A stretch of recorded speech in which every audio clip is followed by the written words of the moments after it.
Hello students, welcome to पढ़ो India. आज हम करेंगे कक्षा 4 की हिंदी की चौथे सप्ताह की वर्कशीट नंबर 21, जिसकी थीम है दोस्ती। ये वर्कशीट 10 फरवरी 2022 के लिए आई है। नमस्ते प्यारे बच्चों, आशा करते हैं कि आप सभी स्वस्थ और खुश होंगे। बच्चों, कहानी सुनना सबको बहुत अच्छा लगता है। कहानी सुनते ही हमारे मन में एक अलग सा उत्साह उत्पन्न होता है। तो आइए आज हम नीचे दिए गए चित्रों की सहायता से कहानी पूरी करेंगे और बोलकर पढ़ेंगे। ये है बच्चों कहानी। जंगल में ऊंट और सियार की मित्रता थी। एक दिन सियार को पता लगा कि नदी पार खेत में तरबूज पक चुके हैं। उसके लिए नदी पार करना संभव नहीं था। अतः सियार ने उसे कहा, क्या तुम मुझे अपनी पीठ पर बिठाकर नदी पार ले चलोगे? ऊंट बोला, ठीक है मित्र, और सियार को पीठ पर बैठाकर ले गया। कुछ ही देर में दोनों तरबूज के खेत में पहुंच गए। सियार का पेट भर गया तो खुशी से हुआ हुआ की आवाज निकालने लगा। ऊंट ने उसे शांत करने का प्रयास भी किया। तभी खेत में किसान उनकी आवाज सुनकर दौड़ा आया। ऊंट को देखकर किसान ने उसे लाठी से मारना शुरू कर दिया। सियार भागकर पेड़ के पीछे छिप गया।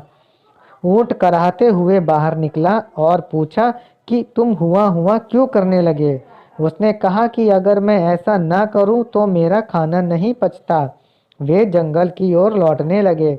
मार खाने के बाद भी ऊंट सियार को पीठ पर लादे नदी में तैर रहा था। अचानक ऊंट ने पानी में डुबकी लगा दी। सियार घबराते हुए बोला, क्या कर रहे हो? ऊंट ने कहा, खाना खाने के बाद मुझे ऐसे डुबकी लगाने की आदत है। अब देखिए प्रश्न क्या कहता है। उपरोक्त कहानी को पढ़ते हुए इस कहानी का अंत आप अपने शब्दों में लिखिए। बच्चों, मैं अंत ये लिखता हूँ कि ऊंट की यह बात सुनकर सियार को अपनी गलती का एहसास हुआ और उसने ऊंट से माफी मांग ली। इसके बाद दोनों दोस्त आराम से रहने लगे। प्रश्न 2 देखिए, ऊंट को रेगिस्तान का जहाज क्यों कहा जाता है, पता लगाइए। बच्चों, ऊंट को रेगिस्तान का जहाज इसलिए कहा जाता है क्योंकि एक बार पानी पी लेने के बाद ऊंट उस पानी को अपने शरीर में संग्रहित करके कई कई दिनों तक बिना पानी पिए रह सकता है। ऊंट उस पानी को अपने शरीर में इकट्ठा कर लेता है और बाद में कई दिनों तक बिना पानी पिए भी रह सकता है। अब यहाँ देखिए बच्चों, एक चित्र दिया गया है। इस चित्र में ये लोग आपस में क्या बात कर रहे हैं वो आपको बताना है। आप अपनी कल्पना से लिख सकते हैं कि ये क्या बातें कर रहे होंगे।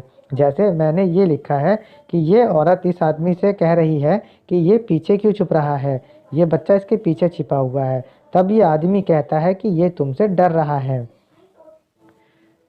यहाँ पर हमारी ये वर्कशीट खत्म होती है। अन्य विषयों की वर्कशीट के उत्तर के लिए आप हमारे चैनल पढ़ो इंडिया को सब्सक्राइब ज़रूर करें।